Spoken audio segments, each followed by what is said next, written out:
nos mostra um comportamento de Jesus que transcendeu a sua própria época.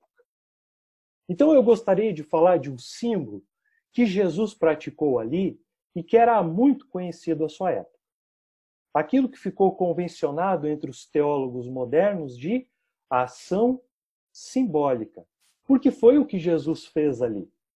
Ele praticou aquilo que é dito de ação simbólica. Vamos lembrar da época que aconteceu essa passagem. Naquilo que a igreja dominante, ou nós conhecemos hoje como Igreja Católica, estipulou uma festa especial chamada Domingo de Ramos, baseado exatamente na entrada de Jesus no domingo de manhã, em Jerusalém, em cima de um jumentinho, onde as crianças e as mulheres cantavam hosanas para ele. Nesse dia, nesse domingo, que antecedeu a sua crucificação, é que aconteceu essa passagem.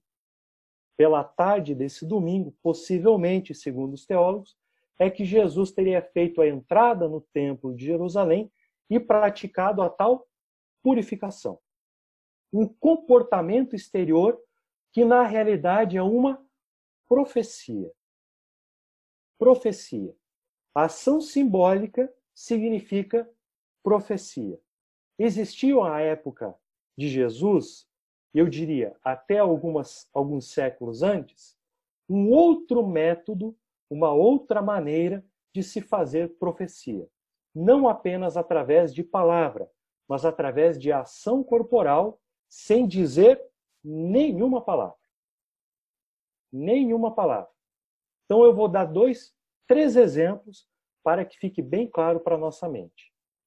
Nós vamos encontrar lá no Velho Testamento, no profeta Ezequiel, se eu não me engano, capítulo 4, uma ação simbólica.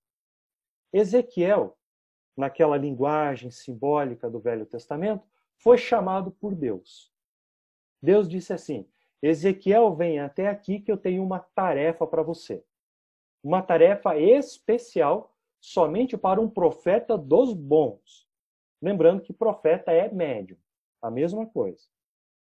Ele disse assim: Ezequiel, eu quero que você tome de um pedaço de barro, um pedaço qualquer de barro, possivelmente era alguma tigela, alguma prataria feita de barro. Eu quero que você pegue um pedaço de barro grande e você desenhe nele com uma pedra a cidade de Jerusalém. Pegue esse pedaço, coloque dentro de uma panela de ferro, pegue algumas pedrinhas e coloque em volta da panela de ferro. Ezequiel disse: só isso, Senhor? Ele falou: não. Agora você vai pegar todo esse material e vai levar para dentro de Jerusalém.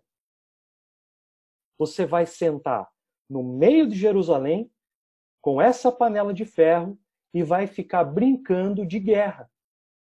Você vai fazer com que as pedras fossem guerreiros e que tentassem entrar para dentro da panela, mas não diz nenhuma palavra.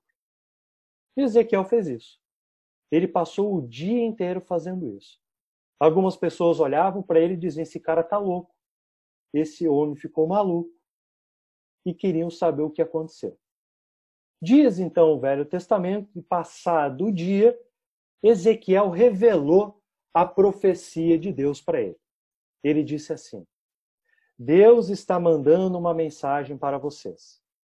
Jerusalém será invadida e é preciso que vocês cuidem da fronteira de Jerusalém, das muralhas da cidade.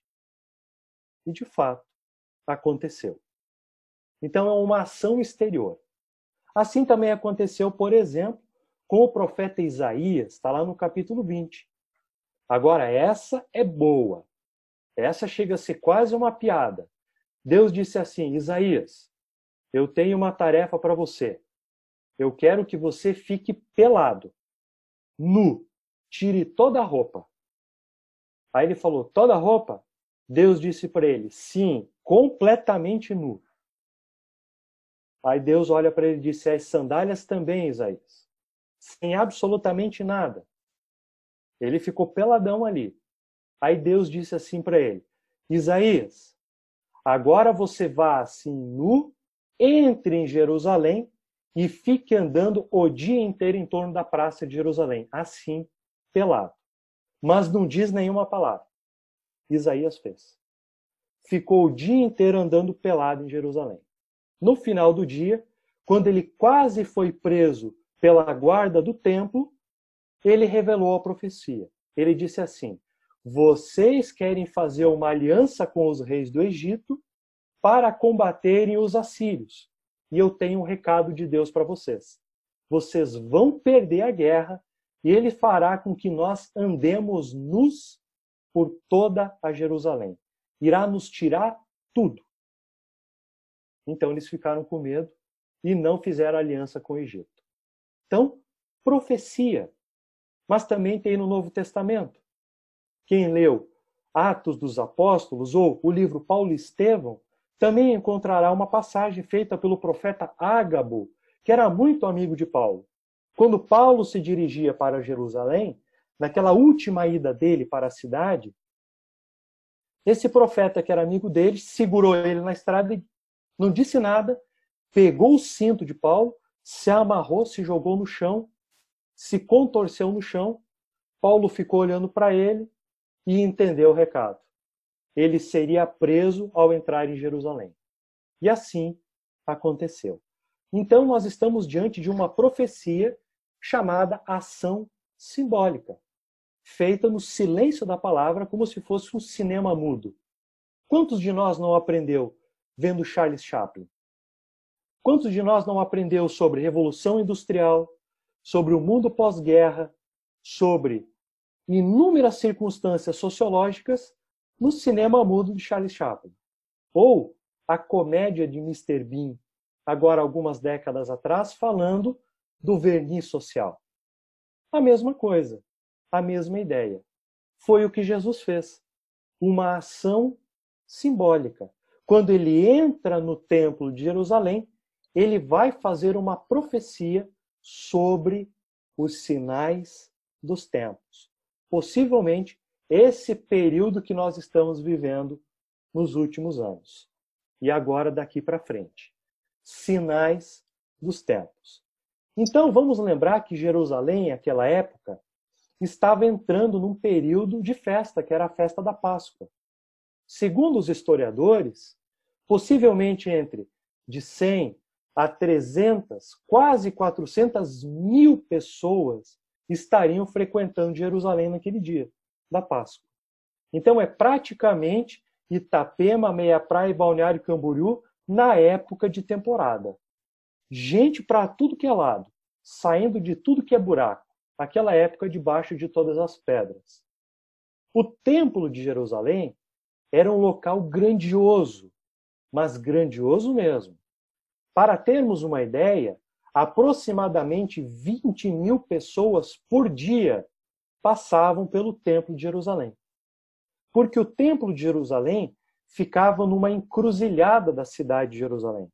Lembrando que a cidade era murada.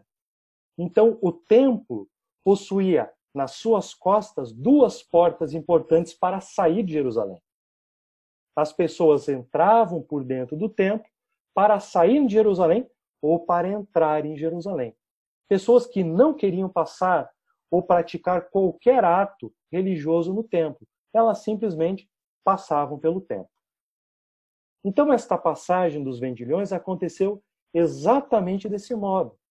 Jesus entra no templo numa região chamada Átrio dos Gentios, a região onde toda e qualquer pessoa poderia passar. Naquela época, pessoas faziam vendas de animais, os cambistas, as vendas de oferendas e de ofertas para que acontecesse a purificação de cada uma das pessoas na época da festa da Páscoa. Então ali acontecia de tudo, de tudo. Poderia se fazer qualquer coisa, menos movimento anarquista, de rebelião. Tanto que existiam a guarda do templo, que eram muitos guardas, e as centúrias do Império Romano, que ficava na Torre Antônia. Estamos falando de quase 1.000 soldados. Então, se Jesus tivesse praticado qualquer ato de agressividade, certamente ele teria sido preso. Só aí já derruba para nós o argumento de que Jesus brigou e expulsou batendo em todo mundo nesta passagem. O que ele fez foi uma ação simbólica. Tanto que ele era visto como um profeta. Quando nós lembramos de quando ele esteve à frente de Pôncio Pilatos, ao baterem no rosto dele, não disseram assim para ele: profetize agora quem te bateu. Então eles viam Jesus como um profeta. Alguém que poderia fazer exatamente esse tipo de atitude, uma profecia. E assim eles viram. Jesus então começa ao ver tudo aquilo, todo aquele movimento, toda aquela movimentação, uma profecia.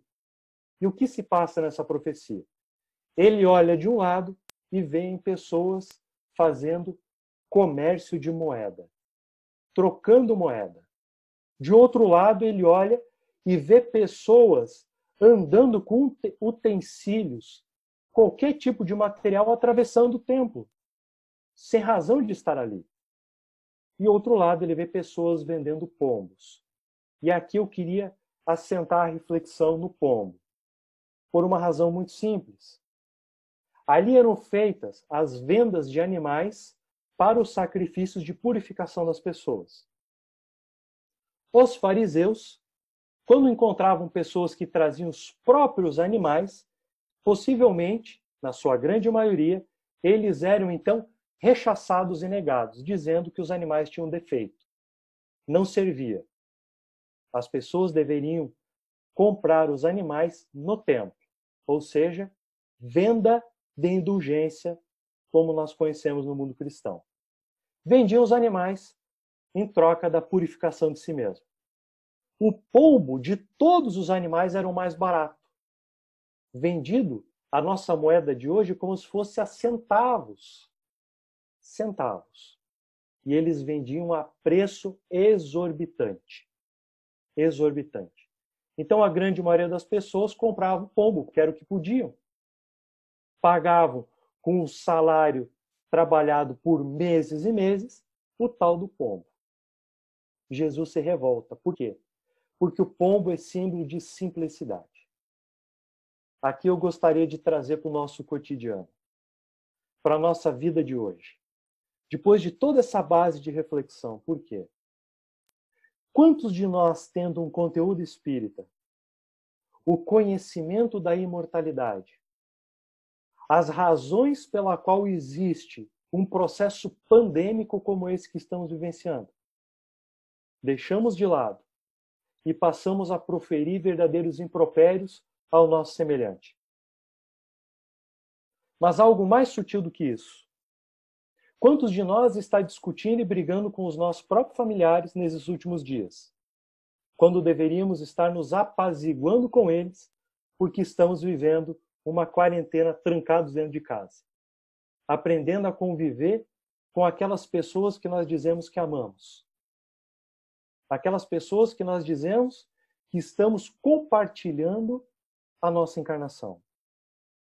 Nós espíritas, que temos o conhecimento da lei de causa e efeito, o conhecimento que temos que ser mais tolerantes, mais pacientes, que temos que colaborar com a providência divina, apresentando Jesus para aqueles que não o conhecem. E, na verdade, estamos vendendo pombos, fazendo uma troca, fazendo com que o pombo seja vendido a um preço exorbitante, o preço de quem tem razão. Porque nós gostamos de ter razão sobre tudo, de sermos detentores da palavra da verdade, de sermos detentores daquele que demonstram caminhos, daqueles que mostram qual é o melhor método, qual é o melhor modo, o melhor jeito, quando no Espiritismo não há um checklist de transformar cada um de nós num espírito excelente. Pelo contrário, o Espiritismo nos ensina a nos renovar. Deveríamos, então, estar fazendo o contrário, demonstrando o valor do pombo e não a venda do pombo. demonstrando que para as oferendas, para as trocas exteriores, o que basta na realidade é o processo de interiorização. É o processo de autoconhecimento. O processo de fazer com que venhamos a parar um pouquinho, a olharmos para a nossa esposa em casa, que talvez há 20, 30 anos atrás prometemos lealdade a ela, ao nosso esposo, aos nossos filhos. E agora, quase que trancafiados dentro de quatro paredes, a compreender que eles também estão passando por necessidades morais, assim como nós. É por isso que essa passagem é profundamente oportuna para esse momento. Porque se naquela época Jesus foi ter justamente no templo para expulsar os vendilhões, enquanto que naquele domingo a maioria dos cambistas ainda estava fora do templo, segundo os historiadores, equivale dizer que Jesus está dentro de nós, simbolicamente, porque nós somos um templo divino. Nós somos o templo onde Deus se apresenta, onde Deus mora. Cada um de nós é como se fosse esse templo de Jerusalém. E ainda mais curioso, quando Jesus faz essa expulsão dos vendilhões, ele faz na região chamada átrio, como eu disse antes, onde todos poderiam passar. Existiam mais duas outras partes no templo.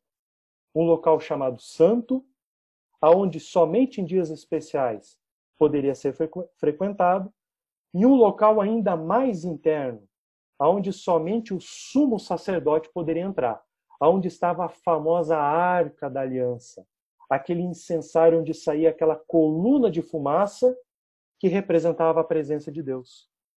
Somente uma vez por ano, no Yom Kippur, a presença de Deus. O sumo sacerdote indo lá. Por que Jesus foi ter logo no átrio? É simbólico. Equivale a dizer mais ou menos assim: basta que Jesus olhe para os nossos comportamentos agora, exteriores, nesse momento que deveríamos nos interiorizar. E ele não precisa saber nem vasculhar o que mora lá dentro no fundo. Porque se somos capazes de fazer o que estamos fazendo por fora, imaginemos de fato o que acontece lá no fundo de nós. Todo um turbilhão de acontecimentos.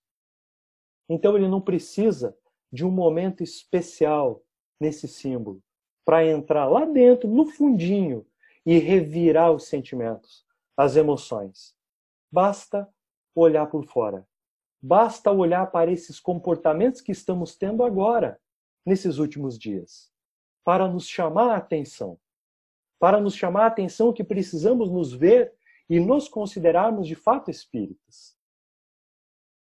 De fato, alguém que tem a notícia da imortalidade, mas não só para o nosso semelhante lá fora, para nós dentro de casa, para aqueles que estão morando dentro da nossa casa, tendo a mesma tolerância que nós temos dentro do templo espírita, agora no nosso templo doméstico. A mesma paciência que nós temos ao ver os nossos irmãos na casa espírita, agora dentro da nossa residência. O mesmo carinho, o mesmo jeito de receber que nós temos com os nossos irmãos na casa espírita, dentro da nossa casa. Demonstrando que a construção exterior em sociedade só se dará partindo de dentro da nossa própria casa. Uma vez que a nossa casa esteja bem alicerçada, teremos uma sociedade melhor, mais ética. Uma sociedade onde tem pilares morais. Porque a moral só se dá em cada um de nós. Moral é meu, é teu, é particular, é individual. Então aqui já para traçar o final da reflexão desse símbolo profundo, lá no profeta Zacarias, ele ainda disse assim: naquele dia não haverá mais vendedores na casa do Senhor. Dizendo para nós que chegará o momento onde todos nós teremos expulso do próprio peito todos esses movimentos de transitoriedade de utensílios e venda de pombos. De trazer para dentro do templo do nosso coração coisas mundanas na horizontalidade da vida, que não tem nenhum peso moral para a nossa regeneração moral, para a nossa arquitetura quanto espíritos imortais. chegará o dia que o templo estará de fato purificado. E somente Jesus poderá fazer isso. Somente Ele, como modelo e guia, poderá entrar em nós e naquele símbolo da profecia, dizendo que Ele vai ter que expulsar mesmo, nos apegarmos a Ele e deixarmos que Ele nos proponha a todos os trabalhos para o nosso processo de regeneração. Nos encontramos hoje num destes. Nos encontrando agora, virtualmente. Daqui a algumas semanas, iremos nos ver de novo. Iremos estar nos abraçando. Certamente Deus e Ele estará esperando de nós alguém melhor. Alguém que conseguiu dar um passo diante de si mesmo, depois desses dias tormentosos, dentro da própria casa. Então eu gostaria de encerrar aqui a reflexão, lembrando que Jesus e Deus nunca fez distinção do templo da casa espírita, do templo da nossa casa e do templo de nós mesmos. É tudo a mesma coisa. Quem divide somos nós. Quem divide ainda somos nós. Precisamos compreender que não há paredes e não há barreiras. Vivemos todos e deveremos viver como irmãos. Gente, muito obrigado. Espero que essa mensagem seja oportuna para todos. Um beijo no coração de todos.